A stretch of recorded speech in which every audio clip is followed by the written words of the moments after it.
The supply chain was breaking down before COVID. Now, of course, COVID made it worse, yes. And the war in Ukraine made it worse yet, yes. But this really started with Trump's trade war in 2018. So that, like I said, there's a thread that runs through all these things. So not to throw out my hands, I'm not going to do that. But when you ask me that, I'm thinking, well, you want to talk about China, Ukraine, supply chain, Biden? They're all a big deal. If in terms of tragedy, probably the war in Ukraine is the most important because it's highly, highly significant economically and strategically. But of course, it's a human tragedy going with it. If Chinese real estate implodes, okay, there's some hardship here and there, but it's not like people being killed or maimed or forced into refugee status. And that is part of what's going on in Ukraine. So that's probably the biggest single one, but I wouldn't miss the fact that all these things are going on at once. The number one question, of course, everyone's concerned about inflation, but there's a big backstory there. But I always say when it comes to your own money, everybody has a PhD in economics. You don't need Larry Summers to tell you what's going on with your budget and your ability to feed your family or keep a roof over your head. So people get inflation. It's one of the reasons it's so politically toxic is because it's unavoidable. You can't fudge it. You can't spin it. It's like, hey, if I used to fill up my Ford F-150 truck for $50 and now it's $125, A, you get it. It's right in your face. And B, that's $75 that you don't have to take your spouse out to dinner, buy a new jacket or whatever. So there's kind of demand destruction at the same time you're spending more money on the one thing you can't do without. So people get it. But then from there, the question I get the most is, hey, Jim, is this going to cause a recession? Are we going to have a recession? And as recently as a few months ago, I would say, yeah, I think so. You can see it coming late this year, early next year. Now I say, we're in a recession. I mean, it's not coming, we're in it. And there's data. I never make statements like that, Brian, without supporting it. We know that the standard definition of a recession is 2 consecutive quarters of declining GDP. There are a few more bells and whistles having to do with unemployment and a few other things, but that's the rule of thumb. So based on that, based on the best available estimate for a second quarter, likely to be accurate, we're in a recession today. Now, it's not severe, but that's like saying I'm in bed with pneumonia, but I'm not dying. Well, okay, but we're in a recession right now. There's a lot of whistling past the graveyard. I mean, the stock market is still greatly overpriced. There's still the buy the dips mentality hasn't gone away. It's still there. You got people like Jim Cramer yelling, buy Netflix or whatever. There's institutional support. There's momentum trading. Of course, 95% of the trading is by robots. So you got to reverse engineer the 27-year-olds from Bangladesh who don't get out much. They're the ones really writing these algorithms. Brilliant engineers, but you'd have to show them around Wall Street. So all that's going on. So we haven't really seen the market collapse, stock market collapse that I would expect in association with a severe recession has not happened yet. This is just going to play out. It'll get worse as the year goes on. All right, so you're expecting a major correction in stock markets on the back of a recession. Alone.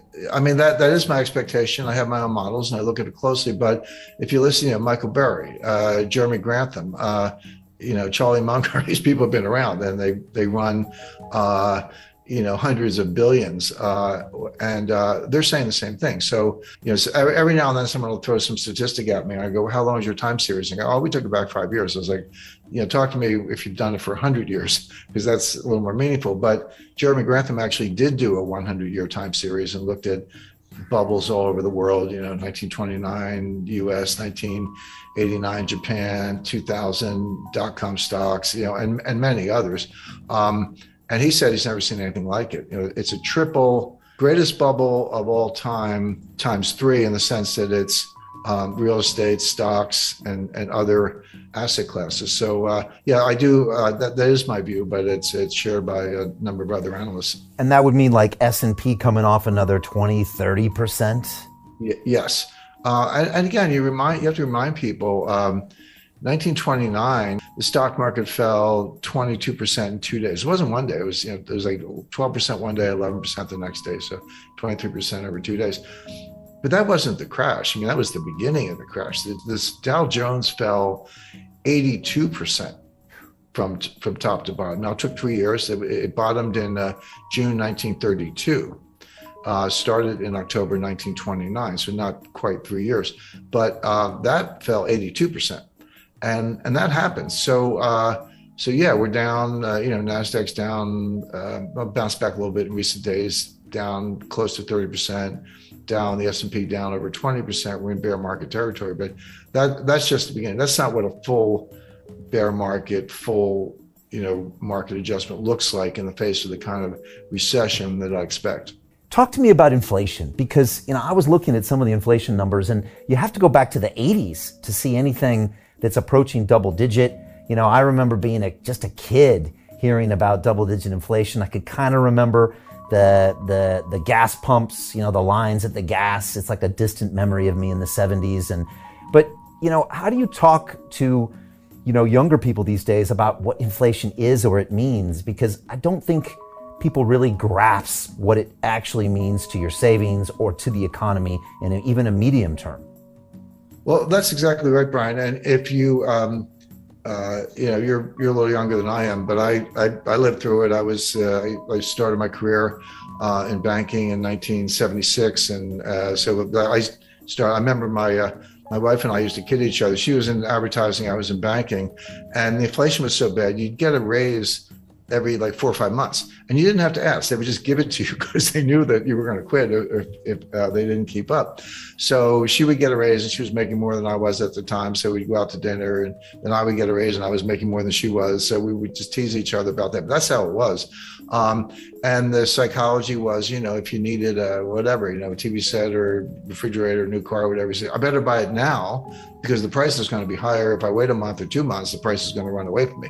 So it had huge behavioral effects. Of course, gold was, going to the moon. There was a lot going on at the time. But Brian, you're right when you say we're putting up inflation numbers today that are the highest in 40 years. That is correct. But I remind people, the inflation in 1981 was the end of a 10-year period of inflation. That was when Volcker finally got it under control. But you go back to 70, between 77 and 81, so that 5-year period, the dollar lost 50% of its purchasing power, not 15, 50. So the question is this the beginning of an inflationary surge where it's going to get even worse and it is going to last 5 years? Or is it different than that? But keep that in mind, because the situation we're in today is very different from the 1970s, and I'll explain why. But I'll explain why right now, because in the 70s, it was triggered from the supply side with first the Arab oil embargo in 1973 as a result of the 1973 Arab-Israeli war, and then the price tripled, but it went from $2 to $6. Okay, but percentage terms, that's a huge jump, but it was still $6. And then it got to 12. And then in 1979, you had a second oil embargo because of Iran and the Ayatollah and the revolution and the hostages and all that. And then it went from kind of 12 to 20. So oil went up by a factor of 10 in the course of the late 70s because there's two different embargoes. So that's coming from the supply side. But what happened was the other source of inflation is on the demand side. So you have what's called cost push inflation. That's where supplies choked off, or there's an embargo, or there's a shortage, natural disaster, a lot of things. It's coming from the supply side, and demand is inelastic, so you just pay up or kind of do without. But the demand side is much more psychological. That's called demand pull inflation. That's when consumers behave the way I described, and as I say, I lived through the 70s, where hey, I better buy it today, I better buy it now. You're pulling all this demand forward and bidding up prices because you're worried that it's going to get even worse. So as that applies to today, we are starting with the cost push inflation, mainly the price of energy, but the price of food is a big factor. And of course, they're related. It's like here's the energy, here's the food. Where do you think the food comes from? To get the food, you got to feed the pigs and cows. What do you feed them? You feed them corn. How do you get corn? Well, you grow it on a farm. You need nitrogen fertilizer. You need diesel in your tractors. You get the food. You got to put it in a truck to get it from point A to point B. That requires diesel. The higher the diesel price, the higher the cost of food because you're moving it by truck, et cetera. So these things, as I say, are linked. But food prices are going up substantially, and you can't. The two things you can't do without are gas in the car and food. So you have that that cost push inflation. We're not quite at the stage where it's demand pull. We're not quite at the stage where individual consumers are behaving the way I described in the 1970s, saying, "Hey, better spend the money fast because it's losing value."